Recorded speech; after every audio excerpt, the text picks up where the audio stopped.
The great throne room of the alien palace was silent, except for the sound of armored boots dragging across the marble floor. 2 guards pushed the human forward, forcing him to his knees. His wrists were bound in glowing chains, and his uniform was torn and dirty from battle. His name was Captain Daniel Ross. He had fought hard for survival, but in the end, he was captured. Now he faced the alien ruler, the queen of the Vayari Empire, a towering figure dressed in silver and black armor, her eyes sharp as blades. The aliens hated humans. They called them Deathworlders, beings from a planet too wild, too dangerous, too full of storms and predators. To the Vayari, humans were savage, reckless, and unfit for peace.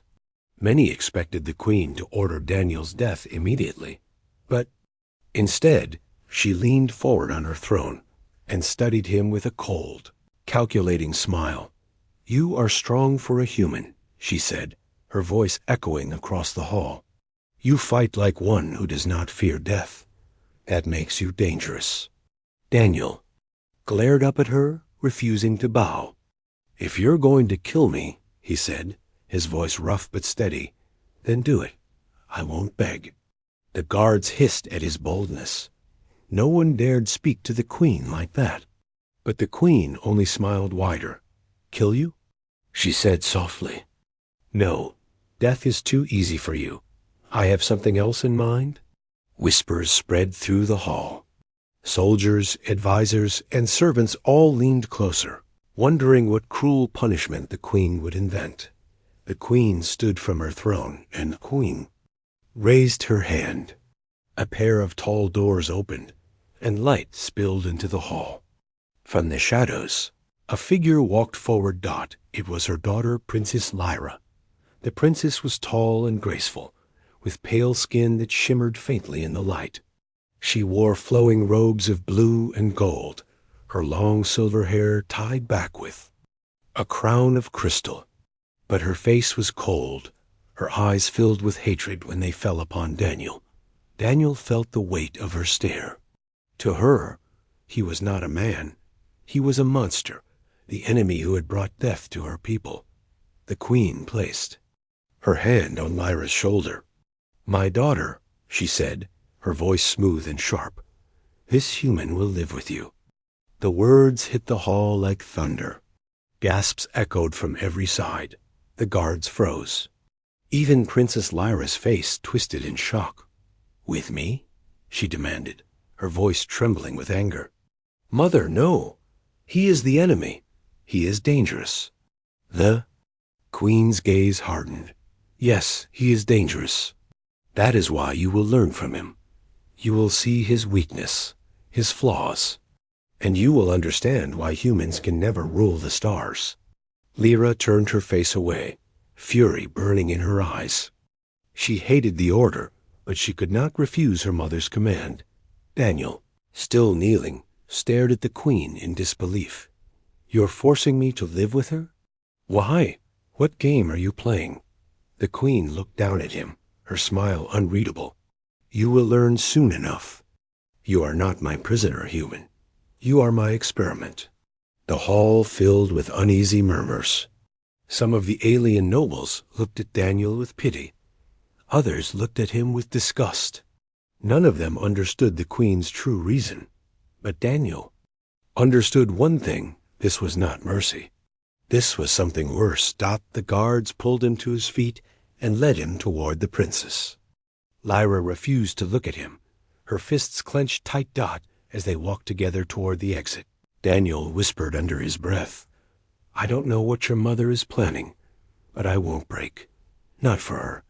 Not for you." For the first time, Lyra glanced at him.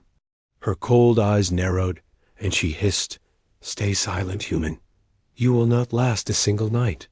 The guards pushed them through the door, and the massive throne room closed behind them. The queen remained alone on her throne, her eyes glowing with secret satisfaction.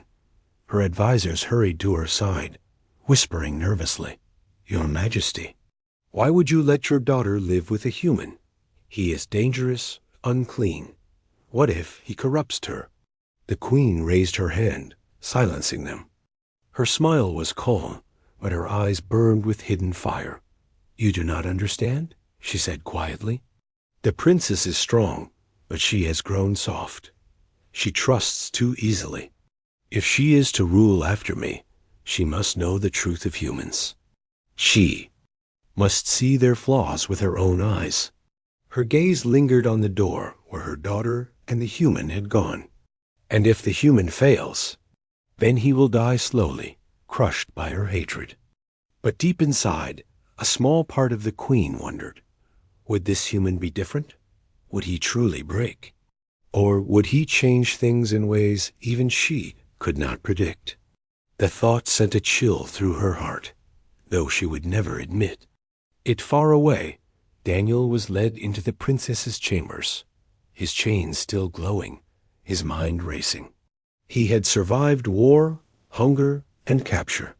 But now he faced something stranger, living with the daughter of his enemy, and he knew one thing for certain: this was only the beginning.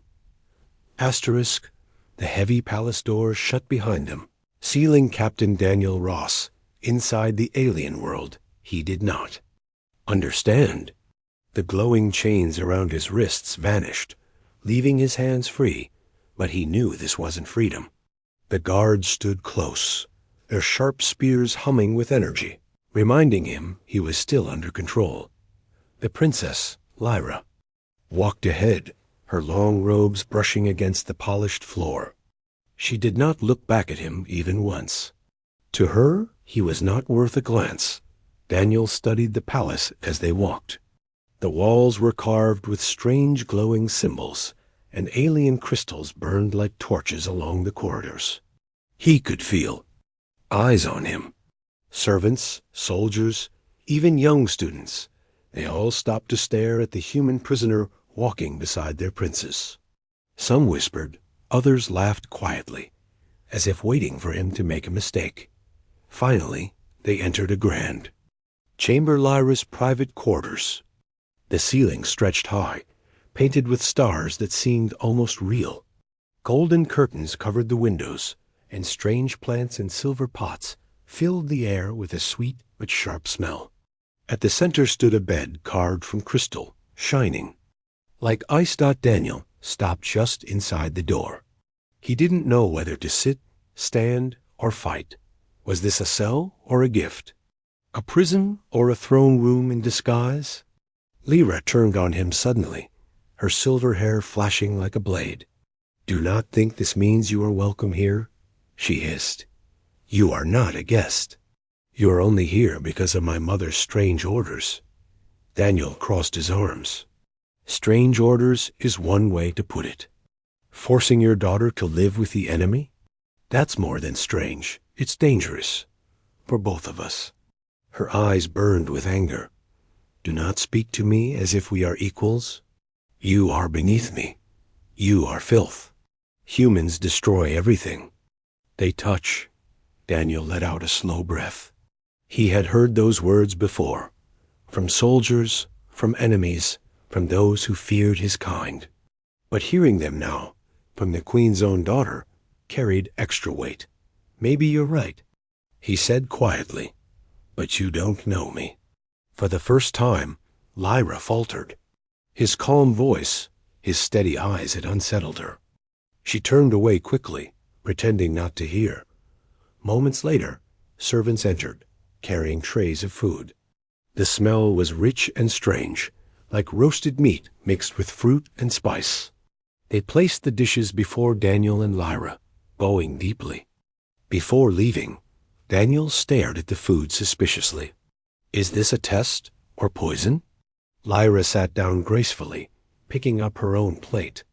"It is food, nothing more. If you fear poison, starve." "I do not care." Hunger gnawed at Daniel's stomach, but suspicion gnawed harder. Slowly, he tasted a small bite. The flavor burst across his tongue, sharp and sweet. He ate more, realizing, for the first time in days, that he was no longer starving. Lyra noticed him eating and narrowed her eyes. "Strange. You eat like us. You bleed like us, and yet you are not us. Daniel smirked. Maybe we're not so different. Her face hardened again. We are nothing alike. The silence between them grew heavy, filled only by the sound of the crystal torches burning. Then a faint voice broke through the air, a whisper, drifting from the corners of the room. Daniel froze. Did you hear that? Lyra frowned. Hear. What? The whisper came again, low and chilling. The outsider has come. The outsider will decide. Daniel stood quickly, searching the corners. Nothing. Only shadows and glowing crystal. He glanced back at Lyra, but she looked pale, her hands trembling. You heard it too, he said slowly. She shook her head. No, I heard nothing. But Daniel saw the fear in her eyes. She had heard it. She simply refused to admit it. The guards rushed in, alarmed by the movement. Lyra waved them away angrily, forcing herself to regain her calm. Leave us, she ordered, when they were alone. Again, she turned to Daniel with a sharp, almost desperate glare. Do not speak of what you heard. Ever. Daniel tilted his head. Why? What are you hiding? Her lips tightened. There are old prophecies, foolish words from the past. They say an outsider would come and change the fate of the royal bloodline. I will not give power to such lies. Daniel stepped closer, lowering his voice. Maybe that's why your mother brought me here. Her body stiffened at his words. She wanted to deny it, to spit in his face, but deep inside, fear twisted in her heart. Could it be true? Was this human really part of something greater? Daniel sat back down slowly, never taking his eyes off her. He wasn't sure if he was a prisoner, a guest, or something far stranger. But he knew one thing, whatever was happening. Here, the Queen's game was dangerous, and Daniel was now a piece on her board, far away. In the shadows of the palace, the Queen stood on a balcony, looking at the stars. One of her advisors approached, bowing deeply. Your Majesty, the advisor whispered, are you sure about this? The prophecy is dangerous. If the outsider changes the princess, you could lose control. The Queen's eyes glowed faintly as she watched the twin moons rise. Control? She whispered, no, this is not about control. This is about survival. My daughter's fate, and perhaps the fate of our empire. She turned her gaze toward the chamber where Daniel and Lyra sat in silence. A slow, dangerous smile curved across her face. The outsider has come, she murmured. And now the game begins. The palace had grown quiet. Night fell over the Veyari city, the crystal towers glowing softly like stars pulled down from the sky. Inside the princess's chamber, silence stretched heavy. Daniel lay on a narrow bed placed against the far wall, his eyes open, listening. He could hear the guards breathing outside the door, the faint hum of energy weapons, the distant sound of alien birds crying in the night. But then he heard something else. A muffled sound. Soft, broken. Crying. Daniel sat up slowly.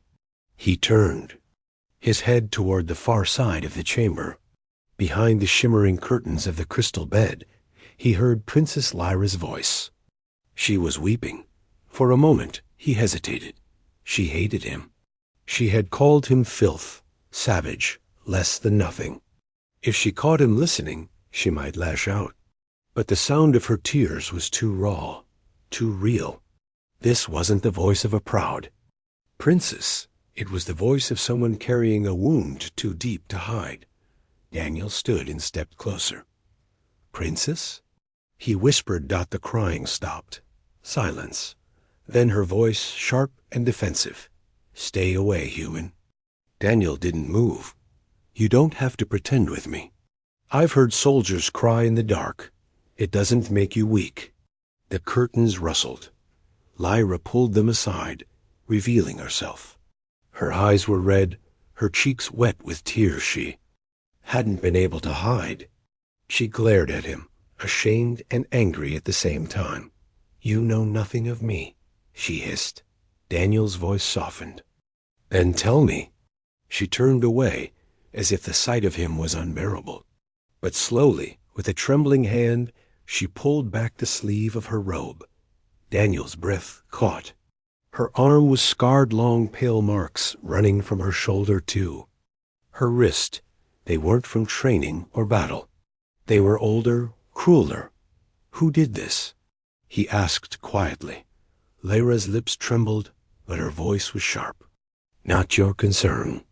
"Looks like someone made it my concern," Daniel said firmly. "If your mother brought me here, if she wants me to live with you, then hiding the truth won't work.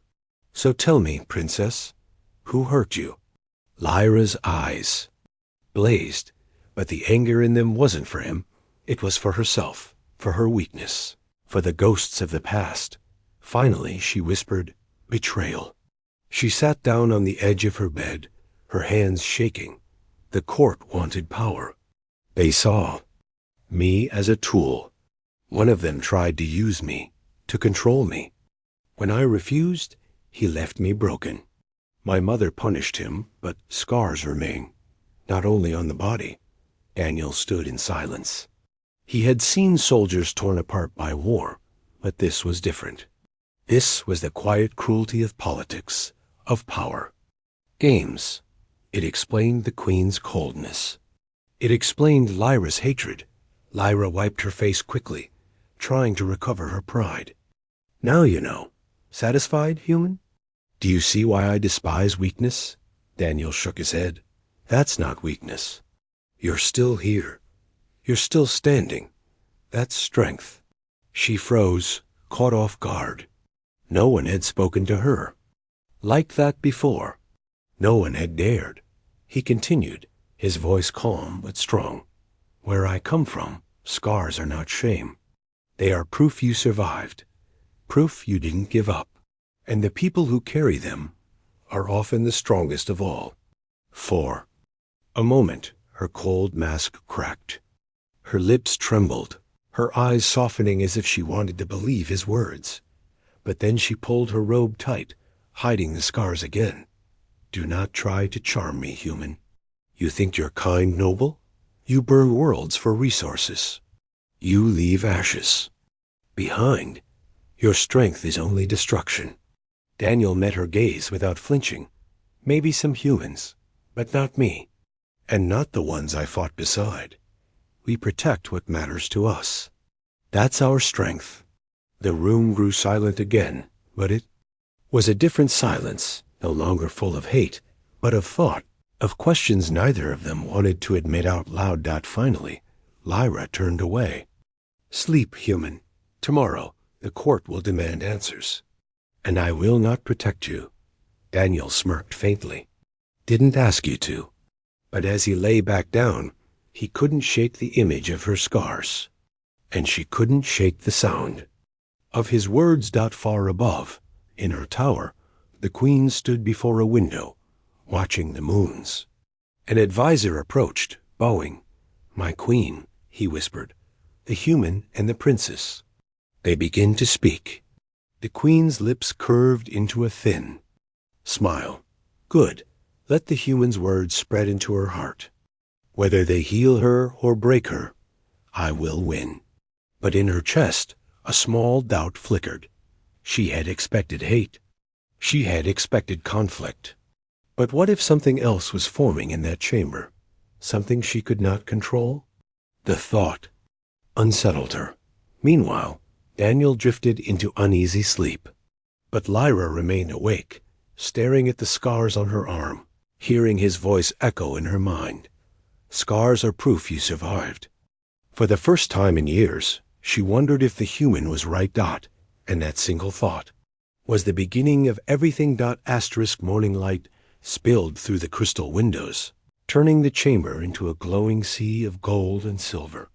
Daniel woke with a stiff back, but his soldier's instincts told him something had changed overnight. The guards outside no longer stood so rigidly.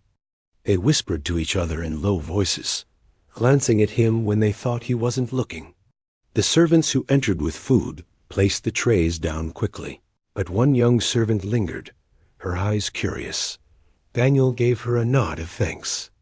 She froze, startled. No prisoner ever thanked a servant, certainly not a human. The girl hurried away, but not before whispering to her companion, "He speaks with respect, like one of us." Princess Lyra noticed. Her sharp gaze followed.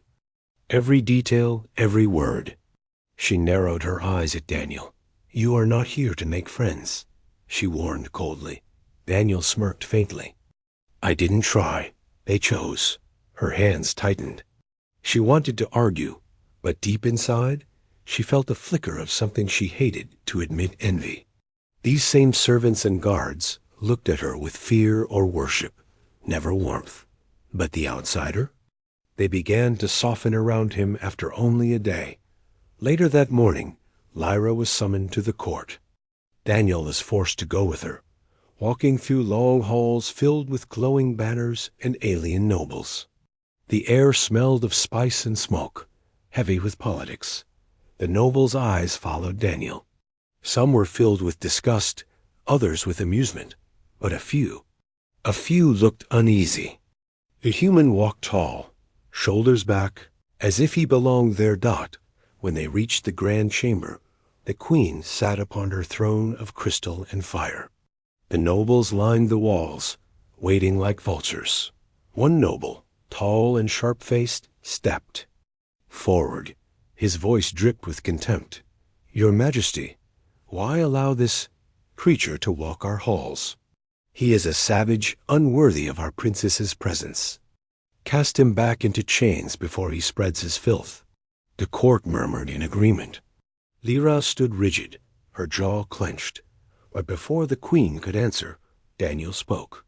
His voice was calm, even steady. "Strange. You call me savage, yet you don't know me. Where I come from, we judge a warrior not by his birth, but by his actions." The noble sneered. "Actions? And what great action has your kind ever taken, human? You are parasites. You consume. You destroy." Daniel met his eyes without fear. "And yet here I stand, alive, after fighting wars that would break most of you. If survival is destruction, then maybe destruction is the price of freedom." The court erupted in whispers. Some shouted insults, others fell silent, shaken by his words. The queen raised a hand, silencing them all. She leaned forward, her glowing eyes fixed on Daniel. "Careful, outsider. You stand in a hall where words are as sharp as blades. One mistake, and you will bleed." Daniel bowed his head slightly, not as a prisoner, but as a soldier offering. "Respect. Then I'll choose my words carefully, Majesty. But I will not be silent." The queen studied him, her lips curving into the faintest smile. She could feel the effect already. Her court was no longer united. The human had cracked the surface. Later, when they returned to Lyra's chamber, she turned on him, furious. "You fool! Do you know what you've done? They will hate you even more now." Daniel shrugged. "Let them. Hate means they're listening." She glared at him, but her anger felt weaker this time, tangled with something else: confusion. That night, Daniel was taken to the training grounds. The guards laughed, tossing him a dull practice blade. "Fight," they ordered. "Show us your human strength, if it exists at all." Daniel tightened his grip on the blade. Around him, alien soldiers circled, their spears glowing. Lyra watched from above, her arms folded.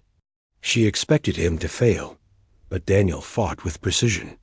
His movements were not elegant, but they were efficient, brutal, and real. He didn't dance like the Veyari warriors. He survived.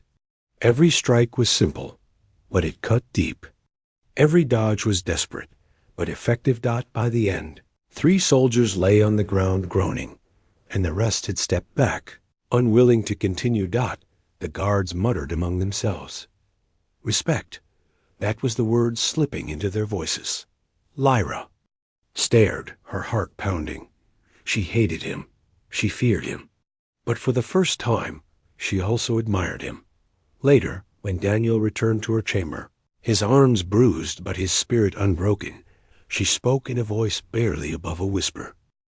"You fight like a beast," she said. Daniel smiled faintly. "No, I fight like a man who refuses to die." Her lips parted as if to respond, but she stayed silent. She turned away quickly, hiding the strange heat rising in her chest not far above. The queen's advisor approached her throne. "Majesty," he warned, "the human grows dangerous." The soldiers whisper of his strength. "Even your daughter." The queen's eyes gleamed. "Yes, the human is dangerous. That is why he must stay. Let him spread his fire. Let him burn away her chains. And when the ashes remain—" She paused, her smile cold. "I will decide if he lives or dies." The palace no longer felt the same. Whispers followed Daniel wherever he walked. Some were filled with scorn, others with curiosity. But there was one thing the queen had not expected: respect. The guards who once looked at him like dirt now met his eyes. The servants bowed lower.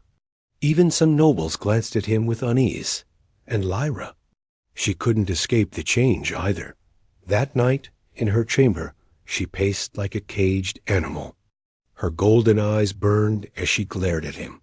"You twist everything," she hissed. "You make them question their own blood. Do you enjoy it, human?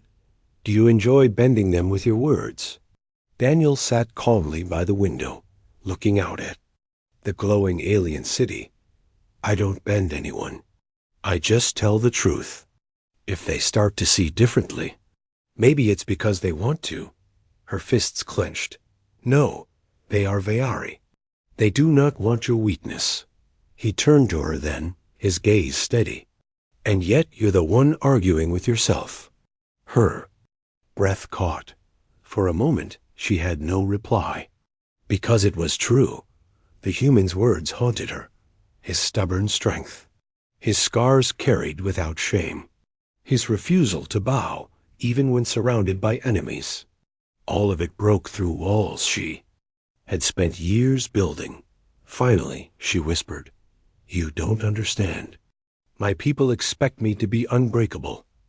A queen in the making. If they see me doubt, if they see me care, it destroys everything." Daniel stood and stepped closer. He didn't touch her, didn't dare. But his presence was enough. "I come from," he said quietly, "the strongest leaders are the ones who dare to care. Cold hearts don't win loyalty. Warm ones do." Lyra stared at him, torn between fury and something else, something she didn't want to name. Before she could answer, a crash echoed through the hall. The door slammed open. A young guard stumbled in, his face pale. "Princess." He gasped. Assassins inside the palace. Lyra's blood ran cold. She spun, her hand already reaching for the blade at her side. Daniel moved faster. "Where?" "North Wing," the guard stammered. "They seek the throne." Lyra bolted from the chamber, Daniel at her side. Through the crystal halls they ran, their footsteps echoing. The air was filled with shouts, clashing steel, the hiss of energy weapons. Smoke curled in the air, and the scent of blood was sharp. When they reached the throne room, chaos reigned. Masked assassins fought the queen's guards. 2 of them had already cut down noblemen who cowered near the walls. The queen herself stood at the steps of her throne, her eyes blazing as she struck one assassin down with her own blade. But more swarmed in. Daniel grabbed a fallen spear. He moved like lightning, fighting beside Lyra. She slashed with practiced grace, every strike precise, while Daniel fought like a storm, brutal, raw, unpredictable. Together, they cut a path through the chaos. At one point, an assassin leapt from the balcony above, aiming straight for Lyra. She spun too late. Daniel's roar split the air. He slammed into the assassin, dragging him down in a violent crash. The alien's blade sliced across Daniel's arm, blood spraying, but the human drove the spear through the assassin's chest before he could finish the strike. Lyra froze, staring. He had bled for her. Again, by the time the last assassin fell, the throne room was a battlefield of broken bodies and flickering torches. Guards hurried in to drag the dead away. The queen stood tall, her robe torn, her crown bent, but her eyes burned with fire. She looked at Daniel, his arm bleeding, his chest heaving with breath, and then at her daughter. And in that moment, she saw something she had not planned for. Lyra wasn't glaring at the human anymore. She was looking at him. Her hand trembled as she reached toward him, almost without thought. You saved me. Daniel gave a tired smile. Guess that makes us even? Her chest tightened. No one had ever spoken to her like that.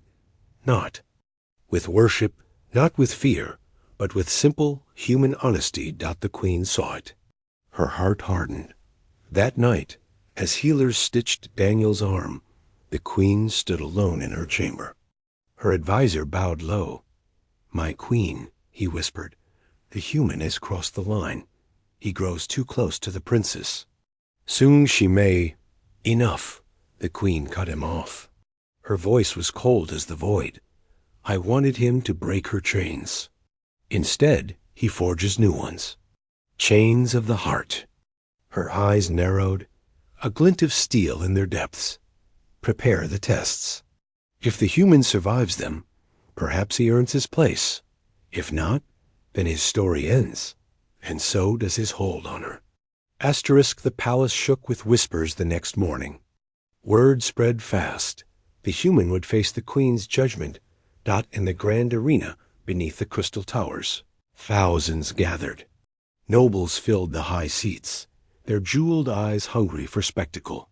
Soldiers lined the edges, gripping their weapons.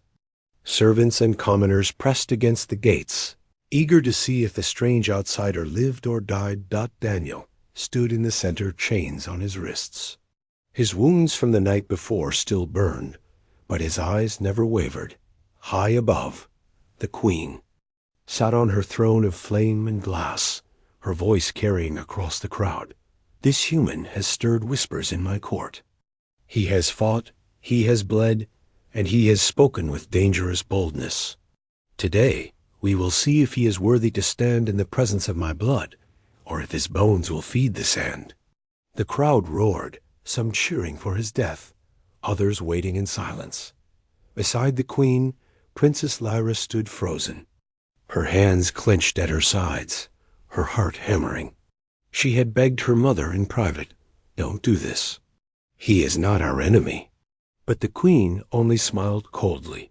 The tests began. First came the trial of blades. Masked warriors trained. Killers entered the arena, their curved swords gleaming. Daniel was given nothing but a single broken spear. The crowd jeered. "He'll fall in moments," but Daniel fought like a storm. He dodged, rolled, and struck with precision. His spear snapped, yet he used its broken shaft as a club, cracking bones and breaking helmets. By the end, 3 warriors lay unconscious. 2 limped away, and Daniel still stood, bloodied but unbowed. The crowd fell silent. Respect whispered through their ranks. Next came the trial of fire. Jets of searing flame shot from the ground, forcing him into a deadly dance. His skin blistered. His lungs burned, but he kept moving. Step by step, he pushed through the fire until he collapsed at the far gate, smoke rising from his torn clothes. The healers rushed forward, but the queen raised her hand. "No, let him finish." Finally came the trial of beasts. Iron doors groaned. Open, and from the shadows emerged a monstrous creature, scaled, fanged, its eyes burning with hunger. A beast bred only for killing. The nobles cheered. Even the soldiers leaned forward, eager to see blood. Lyra's breath caught in her throat. "Mother, stop this. He'll die." The queen's eyes narrowed. "Then let him die." The beast roared and charged. Daniel had no weapon now, only his bare hands. He sidestepped the first strike, barely surviving the swipe of claws that could tear steel. He grabbed a fallen chain, wrapping it around his arm. The fight was brutal. The beast slammed him to the ground, its jaws snapping inches from his throat. He drove his chain into its mouth, pulling with desperate strength. The creature thrashed, its roar echoing across the arena. With one final, brutal heave, Daniel wrenched the chain tight until the beast collapsed, choking, lifeless. The arena went silent. Not a whisper, not a breath. Daniel stood over the body, his chest heaving, blood dripping from his wounds. And still, he would not kneel. High above, the queen rose from her throne. Her voice cut the silence like a blade. Enough. He has proven his strength, but strength alone is not enough. Tell me, human, why should I let you live? Why should my daughter stand in your shadow? All eyes turned to Daniel. His voice was raw, broken, but clear. Because I don't want her in my shadow, he said. I want her at my side. Gasps rippled through the crowd. Nobles stared in disbelief. Even soldiers murmured. No one had ever spoken to the princess like that, not as a prize, not as a ruler, but as a partner. Lyra's heart slammed in her chest. In that instant, everything inside her broke free. The fear, the duty, the chains. She stepped forward, her voice trembling but strong. Mother, he is not my weakness. She looked at Daniel, her eyes fierce. He is my choice. Queen's face froze. The court erupted in chaos, shouts, gasps, fury. The queen raised her hand, silencing them. Her voice was cold as steel. You dare defy me, child? Lyra lifted her chin, her voice steady. I dare to be free. For a long moment, silence ruled.